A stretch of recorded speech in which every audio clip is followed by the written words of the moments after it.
Hello. BSc part third के lecture number 3 में हम वापस उसी टॉपिक से प्रारंभ करते हैं। इकाई नंबर 1 क्वांटम मैकेनिक्स का नेक्स्ट टॉपिक है प्रकाश विद्युत प्रभाव। 1887 ईस्वी में एच हर्ट्ज ने निम्न आयन विभव की धातुओं जैसे पोटेशियम, रुबिडियम, सीजियम आदि की सतह पर निश्चित तरंगदैर्ध्य आवृत्ति की विकिरण आपतित करने पर पाया कि धातु की सतह से इलेक्ट्रॉन उत्सर्जित होते हैं। धातु सतह से विकिरण ऊर्जा द्वारा इलेक्ट्रॉन का उत्सर्जन प्रकाश विद्युत प्रभाव कहलाता है और उत्सर्जित इलेक्ट्रॉन फोटो इलेक्ट्रॉन कहलाते हैं। ये हम पिछले लेक्चर में भी पढ़ चुके हैं कि किसी भी धातु की सतह पर यदि निश्चित ऊर्जा युक्त विकिरण आपतित की जाती है तो धातु की सतह में सबसे बाह्यतम कोश में उपस्थित इलेक्ट्रॉन ऊर्जा ग्रहण कर धातु सतह से निष्कासित होते हैं और इसी प्रक्रिया को हम प्रकाश विद्युत प्रभाव कहते हैं तथा इस प्रक्रिया में निष्कासित इलेक्ट्रॉन फोटो इलेक्ट्रॉन कहलाते हैं।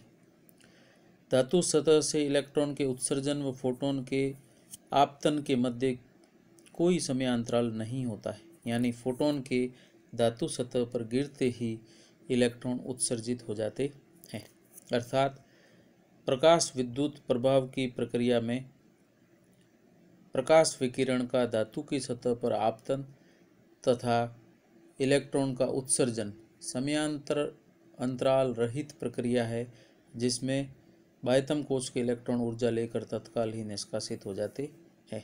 केवल एक ही शर्त ये रहती है कि आपतित विकिरण की ऊर्जा बाह्यतम कोश में उपस्थित इलेक्ट्रॉन को निष्कासित करने के लिए पर्याप्त मात्रा में होनी चाहिए। धातु सतह से उत्सर्जित इलेक्ट्रॉन की संख्या फोटोन या प्रकाश की तीव्रता या चमक के समानुपाती होती है। विकिरण तीव्रता को हम आयाम कहते हैं। प्रत्येक धातु सतह से इलेक्ट्रॉन उत्सर्जित करने के लिए आवश्यक न्यूनतम ऊर्जा दहली ऊर्जा या थ्रेशोल्ड एनर्जी कहलाती है। अर्थात धातु सतह से उत्सर्जित इलेक्ट्रॉन की संख्या आपतित विकिरण या फोटोन या प्रकाश की तीव्रता या आयाम के समानुपाती होती है और प्रत्येक धातु सतह से इलेक्ट्रॉन उत्सर्जित करने के लिए जितनी न्यूनतम ऊर्जा की आवश्यकता होगी उस ऊर्जा को दहली ऊर्जा या थ्रेशोल्ड एनर्जी कहा जाता है। अतः इलेक्ट्रॉन उत्सर्जन हेतु न्यूनतम आवृत्ति ν0 के प्रकाश की आवश्यकता होती है। इससे निम्न आवृत्ति पर इलेक्ट्रॉन उत्सर्जन संभव नहीं होगा। प्रत्येक धातु की दहली आवृत्ति अभिलाक्षणिक होती है, अर्थात अलग अलग धातु के लिए दहली आवृत्ति का मान भी अलग अलग होता है। जिस धातु की आयनन ऊर्जा का मान अधिक है उसकी दहली ऊर्जा अधिक होगी और जिसकी आयनन ऊर्जा कम है उसकी दहली ऊर्जा भी कम होगी। जहाँ पर ν0 जो लिखा गया है वो दहली आवृत्ति कहलाती है। दहली आवृत्ति से अधिक आवृत्ति की विकिरण अर्थात ν ग्रेटर देन ν0, यहाँ पर ν आपतित विकिरण की आवृत्ति है।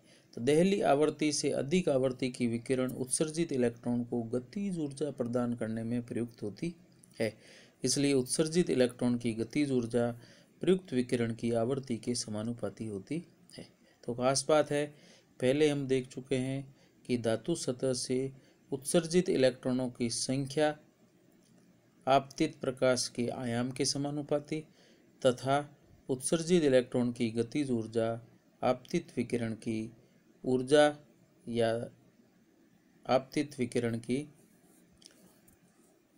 आवृत्ति के समानुपाती होती है, जिसको हम निम्न प्रकार प्रदर्शित कर सकते हैं कि उत्सर्जित इलेक्ट्रॉन की गतिज ऊर्जा की काइनेटिक एनर्जी प्रोपोर्शनल टू ν, अर्थात प्रयुक्त प्रकाश की विकिरण की आवृत्ति। प्रयुक्त प्रकाश विकिरण का मतलब है वह प्रकाश या वह विकिरण जो धातु सतह पर आपतित किए जाते हैं। उत्सर्जित इलेक्ट्रॉन की संख्या जिसको n से प्रदर्शित करें तो समानुपाती होता है a के, और a प्रकाश विकिरण का आयाम है। अर्थात उत्सर्जित इलेक्ट्रॉन की गतिज ऊर्जा आपतित विकिरण की आवृत्ति के तथा उत्सर्जित इलेक्ट्रॉन की संख्या प्रकाश विकिरण के आयाम के समानुपाती होती है, जिसको हम यहाँ पर एक चित्र के द्वारा प्रदर्शित कर सकते हैं। ये प्रकाश विद्युत प्रभाव को प्रदर्शित करने वाला चित्र है, जिसमें धातु की जगह पोटेशियम लिया गया है, जिसकी दहली ऊर्जा का मान 2 इलेक्ट्रॉन वोल्ट के बराबर है, जो कि इलेक्ट्रॉन को निष्कासित करने के लिए आवश्यक होती है। अभी कहा गया है कि आपतित विकिरण की ऊर्जा यदि दहली ऊर्जा से अधिक है तो ही इलेक्ट्रॉन उत्सर्जित होंगे, और कम है तो इलेक्ट्रॉन उत्सर्जित नहीं होंगे। जितनी ऊर्जा दहली ऊर्जा से अधिक है वह आपतित विकिरण की अतिरिक्त ऊर्जा उत्सर्जित इलेक्ट्रॉन को गतिज ऊर्जा प्रदान करने में या उसका वेग बढ़ाने में प्रयुक्त हो जाती है। इसमें 3 तरह के आपतित विकिरण आपको दर्शाए गए हैं। पहले में लाल रंग का, दूसरे में हरे रंग के रूप में, और तीसरे के अंदर नीले रंग के रूप में दर्शाया गया है। ये रंग को प्रदर्शित नहीं कर रहे हैं, लेकिन केवल वैसे रंग से संबंधित है, फिर भी इसको हम इस रूप में दर्शाते हैं। लाल रंग के विकिरण जिसकी ऊर्जा 700 नैनोमीटर 700 नैनोमीटर तरंग दैर्ध्य तथा ऊर्जा 1.77 इलेक्ट्रॉन वोल्ट है। ये विकिरण अगर पोटेशियम की धातु सतह पर आपतित की जाती है कि कोई इलेक्ट्रॉन उत्सर्जित नहीं करती, क्योंकि आवश्यक 2 इलेक्ट्रॉन वोल्ट से कम ऊर्जा की विकिरण दहली ऊर्जा से कम होने के कारण इलेक्ट्रॉन उत्सर्जित नहीं कर पाती। लेकिन यदि 550 नैनोमीटर अर्थात 2.25 इलेक्ट्रॉन वोल्ट विकिरण, जो कि गहरे रंग की प्रकाश विकिरण है, दृश्य विकिरण है, पोटेशियम की धातु सतह पर आपतित की जाए तो यह इलेक्ट्रॉन को निष्कासित कर सकती है, क्योंकि इसमें से 2 इलेक्ट्रॉन वोल्ट ऊर्जा तो इलेक्ट्रॉन को निष्कासित करने में दहली ऊर्जा के रूप में प्रयुक्त हो जाती है, तथा अतिरिक्त 0.25 इलेक्ट्रॉन वोल्ट ऊर्जा निष्कासित इलेक्ट्रॉन को गति प्रदान करने में प्रयुक्त होती है, जहाँ पर उत्सर्जित इलेक्ट्रॉन की अधिकतम गति 2.96 × 10⁵ मीटर प्रति सेकंड हो सकती है। इसी तरीके से तीसरे नीले रंग के प्रकाश जिसकी तरंग दैर्ध्य 400 नैनोमीटर तथा ऊर्जा 3.1 इलेक्ट्रॉन वोल्ट है, यदि पोटेशियम सतह पर आपतित की जाती है तो यह निष्कासित इलेक्ट्रॉन को अतिरिक्त ऊर्जा देने पर वेग अधिकतम बढ़ाकर 6.22 × 10⁵ मीटर प्रति सेकंड के बराबर कर देती है। यहाँ पर नीले रंग के प्रकाश में आपतित विकिरण की ऊर्जा 3.1 इलेक्ट्रॉन वोल्ट है। इसमें से 2 इलेक्ट्रॉन वोल्ट इलेक्ट्रॉन को निष्कासित करने में तथा अतिरिक्त 1.1 इलेक्ट्रॉन वोल्ट ऊर्जा उत्सर्जित इलेक्ट्रॉन को गतिज ऊर्जा या उसके वेग को बढ़ाने में प्रयुक्त हो जाती है। अर्थात फोटो इलेक्ट्रिक इफेक्ट वह प्रक्रिया है जिसमें दहली ऊर्जा से अधिक ऊर्जा युक्त विकिरण यदि धातु सतह पर आपतित किए जाते हैं तो यह इलेक्ट्रॉन को निष्कासित करते हैं, और इस निष्कासित इलेक्ट्रॉन में अतिरिक्त ऊर्जा उस इलेक्ट्रॉन को गतिज ऊर्जा प्रदान करने में प्रयुक्त हो जाती है। अर्थात जैसे जैसे हम आपतित विकिरण की ऊर्जा को बढ़ाते हैं वैसे वैसे निष्कासित इलेक्ट्रॉन की गतिज ऊर्जा भी बढ़ती जाती है। और यहाँ पर हम ये कह सकते हैं कि निष्कासित इलेक्ट्रॉन की गतिज ऊर्जा आपतित विकिरण की तरंग दैर्ध्य न्यू के समानुपाती होती है। न्यू जितना ज़्यादा होगा आपतित फोटोन की ऊर्जा उतनी अधिक होगी। ऊर्जा अधिक है तो गतिज ऊर्जा का निष्कासित इलेक्ट्रॉन की गतिज ऊर्जा का मान भी बढ़ता है। लेकिन फिर भी ध्यान रखना है कि यहाँ पर अगर निष्कासित इलेक्ट्रॉन की संख्या बढ़ानी है तो आपतित विकिरण का आयाम बढ़ाना होगा। उसकी ऊर्जा बढ़ाने से निष्कासित इलेक्ट्रॉन की गतिज ऊर्जा तो बढ़ जाएगी, लेकिन उनकी संख्या बढ़ाना संभव नहीं होता है।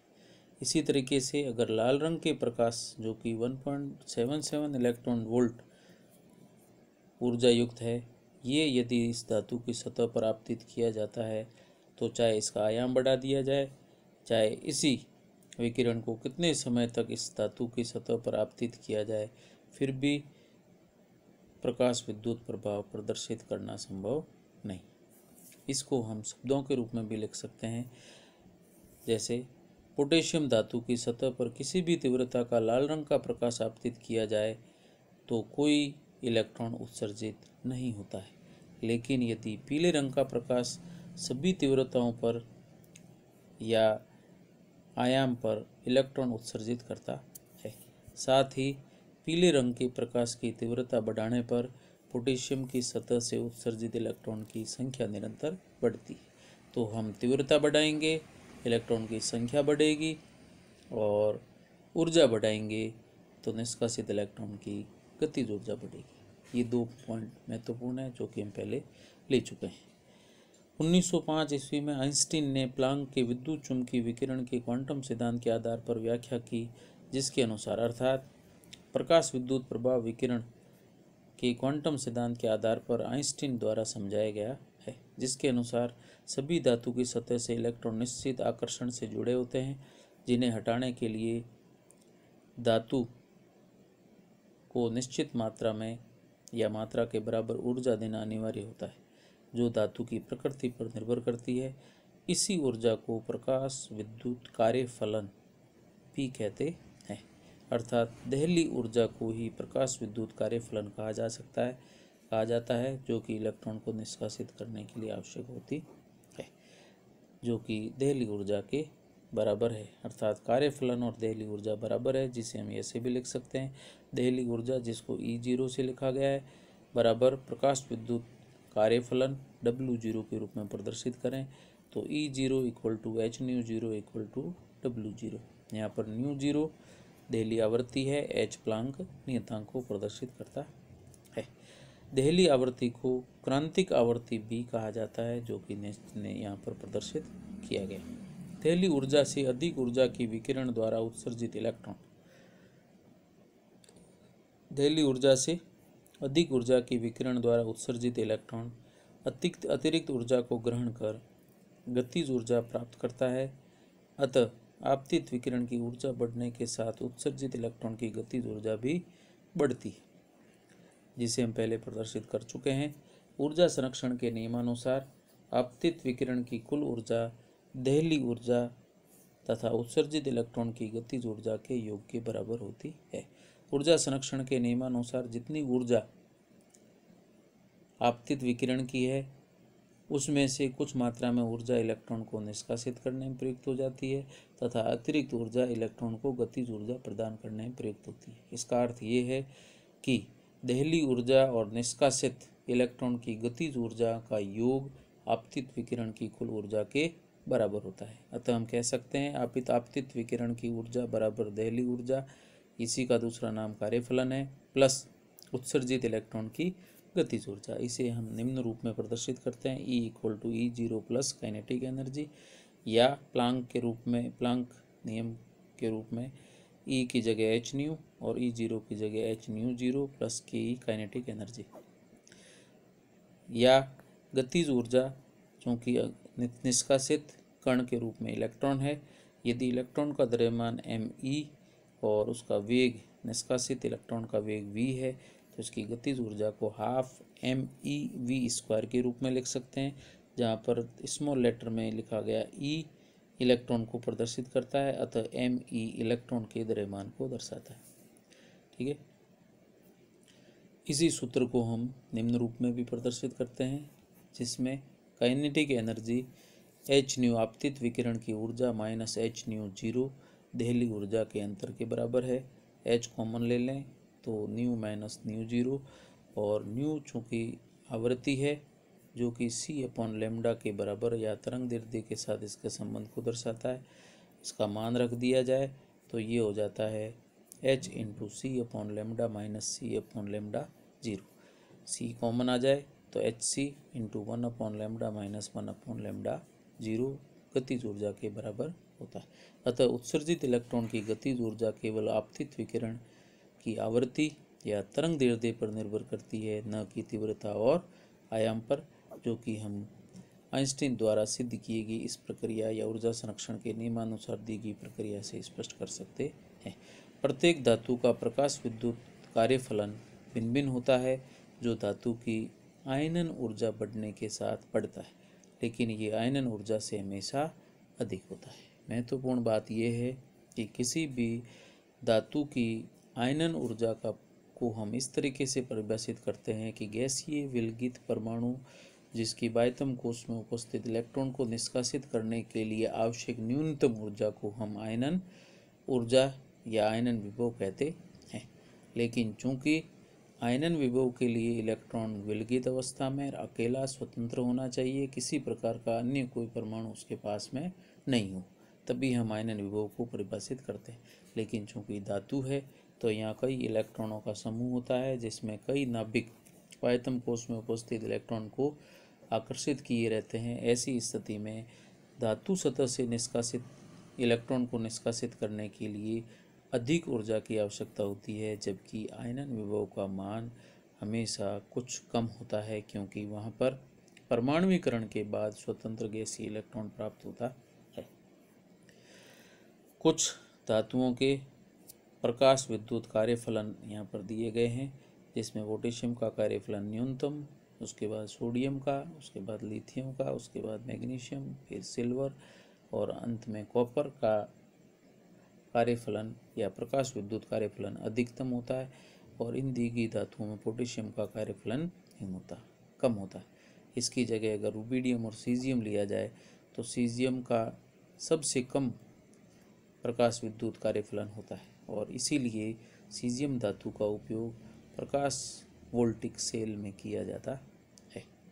अब हम तीसरा और महत्वपूर्ण टॉपिक ले रहे हैं, जिसका नाम है विद्युत चुंबकीय विकिरण की द्वितीय प्रकृति, या जिसे डी ब्रोगली अवधारणा या डी ब्रोगली समीकरण के रूप में दर्शाया जाता है। 1924 ईस्वी में डी ब्रोगली ने प्लांक के क्वांटम सिद्धांत तथा आइंस्टीन के अपेक्षिता के सिद्धांत के आधार पर द्वितीय प्रकृति की अवधारणा प्रस्तुत की।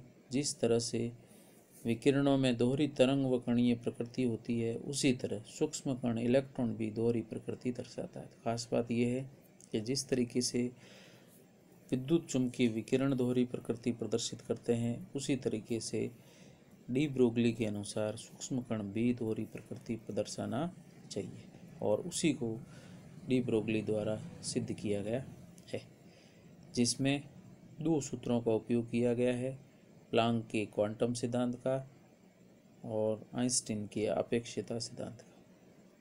विद्युत चुंबकीय विकिरण स्थानांतरण के समय तो तरंग प्रकृति प्रदर्शित करता है, लेकिन जब भी पदार्थ के साथ उसकी अंतःक्रिया होती है, ये कणीय प्रकृति दर्शाता है। बहुत महत्वपूर्ण बात है कि विद्युत चुंबकीय विकिरण यदि एक स्थान से दूसरे स्थान तक स्थानांतरित होती है, तब तो इसकी प्रकृति सामान्यतः तरंग के रूप में रहती है, लेकिन जब भी पदार्थ के साथ इसकी अंतःक्रिया होती है या विकिरण पदार्थ पर आपतित होती है, उससे टकराती है, तो यह कणीय प्रकृति दर्शाने लगती है, और इसीलिए प्रकाश विद्युत प्रभाव भी प्रदर्शित होता है तथा कॉम्पटन प्रभाव भी दर्शाया जाता है। प्लांक के अनुसार फोटोन की ऊर्जा E निम्न प्रकार दर्शाई जाती है, E = h, जिसे हम प्लांक का क्वांटम सिद्धांत के रूप में पहले पढ़ चुके हैं। इसी तरह आइंस्टीन के अनुसार फोटोन की ऊर्जा को हम आइंस्टीन के अपेक्षिता सिद्धांत के रूप में E = mc² के रूप में लिखते हैं, और चूंकि ये दोनों ही ऊर्जा को प्रदर्शित करते हैं, अतः E = mc² h लिखा जाता है, और न्यू की जगह हम c लैम्डा लिखें तो ये hc/λ के बराबर होता है। या हम लैम्डा = h/mec के रूप में भी इसको प्रदर्शित कर सकते हैं, जहाँ पर me इलेक्ट्रॉन द्रव्यमान को दर्शाता है, लैम्डा इलेक्ट्रॉन की तरंग दैर्ध्य को दर्शाता है तथा c इलेक्ट्रॉन के वेग को प्रदर्शित करता है। और इसी संबंध को हम डी ब्रोगली समीकरण कहते हैं, लेकिन यह समीकरण c वेग से गतिशील इलेक्ट्रोमैग्नेटिक रेडिएशन या विद्युत चुंबकीय तरंगों पर लागू होती है। लेकिन यदि उपयुक्त संबंध पदार्थ या द्रव्य हेतु लागू किया जाए जिसका द्रव्यमान m तथा वेग v है, तो हम इसी सूत्र को मॉडिफाई करके lambda equal to h upon m v लिख सकते हैं, जहाँ इलेक्ट्रॉन के द्रव्यमान के जगह पर किसी अन्य पदार्थ का द्रव्यमान और प्रकाश वेग c के स्थान पर हम कण के वेग या v को रखते हैं, अर्थात lambda equal to h upon m v. यह संबंध डी ब्रोगली समीकरण कहलाता है। इसे हम lambda equal to h upon p के रूप में भी दर्शाते हैं, और यहाँ जहाँ दिया गया p पदार्थ के संवेग को दर्शाता है। इसी तरंगदैर्ध्य तथा संवेग या वेग के संबंध को हम डी ब्रोगली समीकरण कहते हैं, तथा लैम्डा को डी ब्रोगली तरंगदैर्ध्य कहा जाता है। अतः डी ब्रोगली तरंगदैर्ध्य लैम्डा पदार्थ या द्रव्य के वेग या संवेग के व्युत्क्रमानुपाती होती है, अर्थात लैम्डा समानुपाती 1/v या लैम्डा समानुपाती 1/p लिखते हैं, या इसे हम लैम्डा व्युत्क्रमानुपाती v या लैम्डा व्युत्क्रमानुपाती p लिखा जाता है। डी ब्रोगली समीकरण अति सूक्ष्म पदार्थ के कणों जैसे इलेक्ट्रॉन हेतु सत्य है, परंतु बड़े कणों जैसे क्रिकेट की बॉल आदि के लिए इसका कोई अर्थ नहीं है, क्योंकि इसकी तरंगदैर्ध्य अति न्यून होने के कारण इसे मापना संभव नहीं है। अर्थात क्रिकेट बॉल की तरंगदैर्ध्य अति न्यून होने के कारण उसे किसी भी यंत्र से मापना संभव नहीं होता। इसलिए बड़े कणों के लिए केवल कणीय प्रकृति ही प्रदर्शित होती है, जबकि सूक्ष्म कण स्थानांतरण के लिए तरंगति तथा किसी वस्तु के साथ अंतःक्रिया के समय कणीय प्रकृति प्रदर्शित करते हैं, चाहे वो इलेक्ट्रॉन, प्रोटॉन, न्यूट्रॉन, अणु या परमाणु हो। आज हम इस क्लास में इतने यहाँ तक ही लेते हैं। उसके बाद हम नेक्स्ट क्लास में क्वांटम प्रभाव और कुछ उससे संबंधित प्रक्रियाएं पढ़ेंगे।